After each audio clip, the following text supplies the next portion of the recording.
আমি আমার জীবনে যতবার জিতেছি, আমি তার চেয়েও বেশিবার হেরেছি। আজকে আমরা কদলপুর স্কুল অ্যান্ড কলেজের একজন মেধাবী শিক্ষার্থীকে নিয়ে হাজির হয়েছি যে কিনা রাউজান বিচিত্রার কবিতা আবৃত্তি প্রতিযোগিতায় বিজয়ী হয়েছে। নামটা কি তোমার? আসসালামু আলাইকুম। আমার নাম ফারিয়া। আমি কদরপুর স্কুল অ্যান্ড কলেজের একাদশ শ্রেণীতে বিজ্ঞান বিভাগে অধ্যয়নরত রয়েছি। আচ্ছা, তুমি যে আমাদের রাউজান বিচিত্রা কর্তৃক কবিতা আবৃত্তি প্রতিযোগিতায় যে বিজয়ী হয়েছো, এখানে তোমার অনুভূতি কেমন? আমি আমার জীবনে যতবার জিতেছি, আমি তার চেয়েও বেশিবার হেরেছি। আমি সবসময় চেষ্টা করি এই একটা জীবন ও বৃক্ষ নামে একটা যে আ প্রবন্ধ আছে আমাদের বইয়ে। ওই প্রবন্ধে মোতাহির হোসেন চৌধুরী বলেছেন যে, আম চেষ্টার ক্ষেত্রে প্রাপ্তি অনেক বড় জিনিস। তো আমি যেহেতু রাউজান বিচিত্রা কর্তৃক আয়োজিত কবিতা আবৃত্তি প্রতিযোগিতায় বিজয়ী হয়েছি, সেক্ষেত্রে আমি অত্যন্ত আনন্দিত এবং আমি চেষ্টা করব আমি আগামীবারেও যেন ভালো কিছু করতে পারি। আচ্ছা, আমরা দেখতে পেয়েছি তুমি ছোটবেলা থেকে অনেক পুরস্কার অর্জন করেছো ইতিমধ্যে। মানে এই সফলতার পেছনে তোমার সবচেয়ে বড় অবদানটা কার?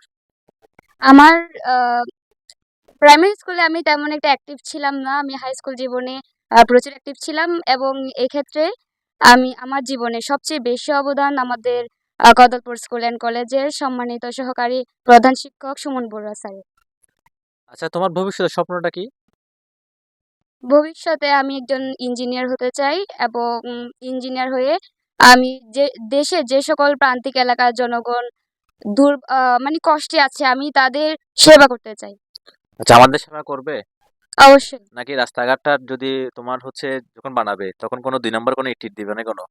জি না, অবশ্যই আমি আমার জায়গা থেকে সৎ থাকার চেষ্টা করব। কারণ আমরা প্রতিজ্ঞা করেছিলাম কলেজে যে আমরা আমাদের জীবনে যতটুকু সম্ভব আমরা সৎ থাকব যাতে কোনো অসৎ কিছু আমাদেরকে স্পর্শ করতে না পারে। আমরা সেদিকে লক্ষ্য রাখবো সবসময়। আচ্ছা, তুমি তো মাধ্যমিকে জিপিএ 5 পেয়েছো।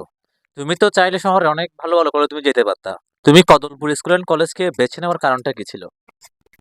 কদলপুর স্কুল অ্যান্ড কলেজ গ্রামে অবস্থিত একটি কলেজ এবং এই কলেজের মান অত্যন্ত উন্নত আমি মনে করি এবং রাউজানের ১৪টি কলেজের মধ্যে Kadalpur school and college 2nd পজিশনে রয়েছে।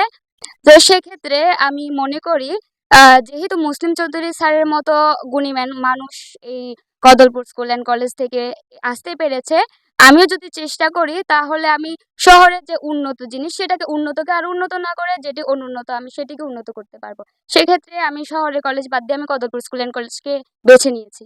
আচ্ছা, তুমি আমাদের কখনো এরকম প্রতিযোগিতা আয়োজন করে থাকি, তখন দিবা কিনা? অবশ্যই। আমি চেষ্টা করব যাতে আমি ভালো কিছু করতে পারি। ধন্যবাদ তোমাকে। ধন্যবাদ।